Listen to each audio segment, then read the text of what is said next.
what yeah, what is that beyond like? Right. Okay. Yes, I think that's a very apt way to put it in terms of what the beyond is. You know, what lies beyond the earthly capacity to perceive, and it also includes even the instruments that we use to enhance perception. You know, so and we all know that our senses, the five senses, are very limited in their ability to pick up or perceive a lot of things, you know. And Mr. Gregory, Brother Gregory, mentioned something that is particularly important in trying to understand what we're talking about. He talked about vibration, you know. So we live in a vibrational universe, and by virtue of these vibrations, you have different frequencies. Now, let's think about what we refer to. A good example would be wireless telegraphy. So think about the radio, for instance. When we are wherever we are, we can tune into, there are different frequencies, radio frequencies and wavelengths, you know, and we can't see these things or perceive them. But when we tune in to the right frequency, then we're able to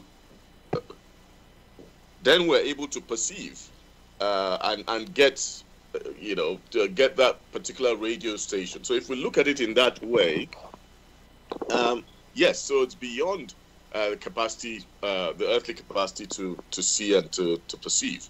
Now, it is very, very important then, you know, to understand that we are, there's no division between, you know, this world or where we are now on Earth and the beyond.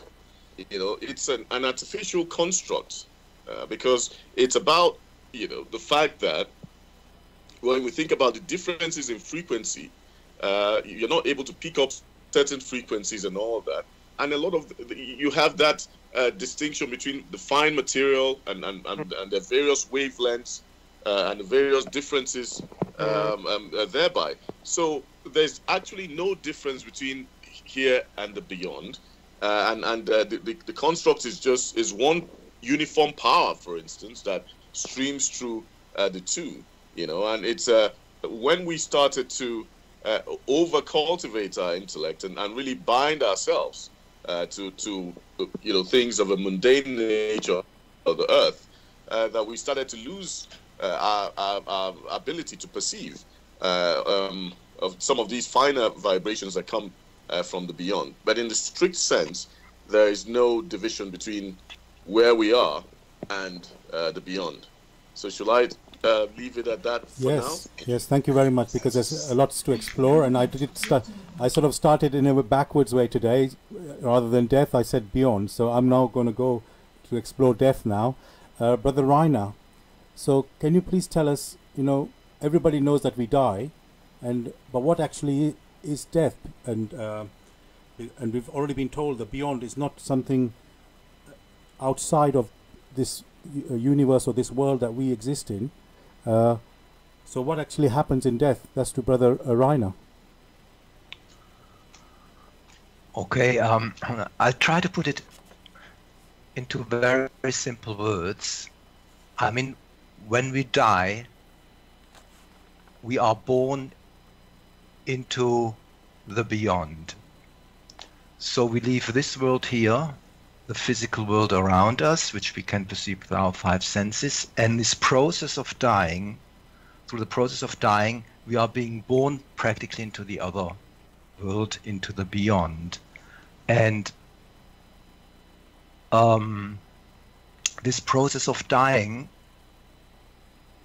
has been described, or we know quite a bit about it, in fact, through the near-death experiences. And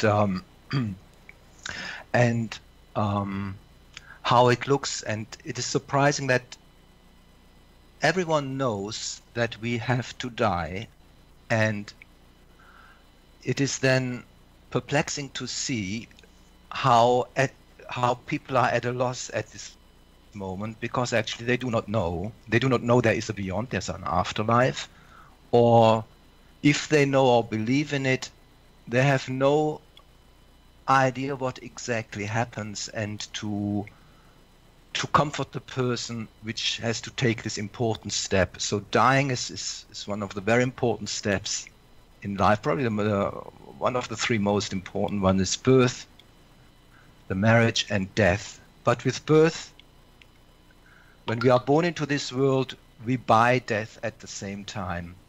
We will die. That is 100% certain. It's one of the few certainties human beings have, at least to a very large extent. And let me just read one little bit of a person dying, of one of those near-death experiences, because that gives a lot of information, how it looks, and also a food for the further discussion. Okay. It just takes about 2 minutes to read it, and it's from Raymond Moody, who wrote about those near-death experiences, and that is about reflections on life after life, which was a book in the 70s. Okay, this is the person dying. There was a vibration of some sort. The vibration was surrounding me, all around my body. It was like the body vibrating, and where the vibration came from, I don't know. But when it vibrated, I became separated. So this is very important, the separation of body and this soul which leaves the body. I could then see my body. I stayed around for a while and watched the doctor and the nurses working on my body, wondering what would happen. I was at the head of the bed, looking at them and my body, and at one time one nurse reached up to the wall over the bed to get the oxygen mask that was there, and as she did, she reached through my neck. So that's the next point I would like to bring into the discussion, that she reached practically, the nurse reached through the neck of that person which has left the body, and which can be very easily explained in the light of the GRAIL message. And after that, I floated up. I went through this dark tunnel. I went into the black tunnel and came out into brilliant light. A little bit later on, I was there with my grandparents and my father and my brother, who had died. There was the most beautiful, brilliant light all around. And this was a beautiful place. There were colors, bright colors, not like here on earth, but just indescribable. There were people there, happy people. People were around, some of them gathered in groups, some of them were learning. Off in the distance, I could see a city. There were buildings, separate buildings. They were gleaming and bright. People were happy in there. There was sparkling water, fountains, a city of light, I guess would be the way to say it. It was wonderful. There was beautiful music. Everything was just glowing, wonderful. But if I had entered into this city, I think I would never have returned. I was told that if I went there, I couldn't go back. That the decision was mine. Now that was a near-death experience where she actually saw a city of light. So she went to some lighter plane, and I let the other people explain how that can be, and how those cities come into existence. There are cities of darkness and cities of light. Every one of our cities has a counter image in the light, in a lighter region and in a darker region. And this can also be explained, how these cities are built by the knowledge in the GRAIL message. And then, of course, at one point comes the decision, people are most of the times with near-death experience, practically all of the time, they say, oh, your time to die has not yet come, you have to go back. And that's what she did. She then entered the body again. So that is typically how a death how it can look. And it's quite useful to know that. And that was, of course, of a person of a more noble or more lighter disposition, that she was tunneled already into a lighter region where there was such a city of light. So now I return it back because I think there's many food for discussion where we can discuss those things with the knowledge depicted in the GRAIL message. Back to you, SAAD. Thank you very much, Brother Femi. Thank you, Brother Rana. I was just on mute. Thank you for that picture that you've given. If I can just ask everybody else to stay on mute, I'm going to go to Brother Femi now. Brother Femi, you know, Yes. there's all sort of people in the world. Some believe, you know, you can say some people believe in life after death. Some have had an experience of life after death. Some people do not believe in life after death.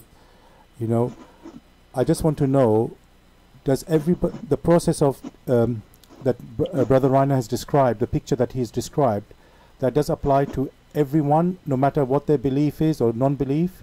Or is it, you know, because people do say we create our own fate, you know?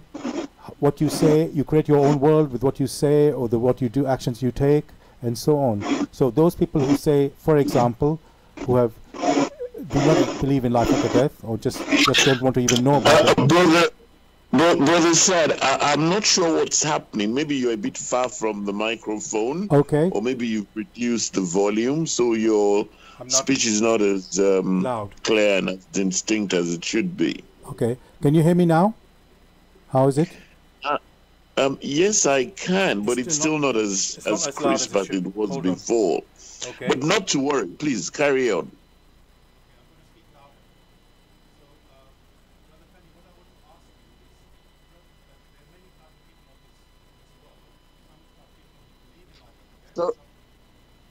Sorry, something is not quite right, because now it seems as if your voice is even more distant. Okay. We're going to adjust something. Can you hear me? Yeah, this is better. This is much better. Apologies for that. Thank you for picking that up. I'm grateful for that. So what I'm saying is, you know, there's all sort of people in this world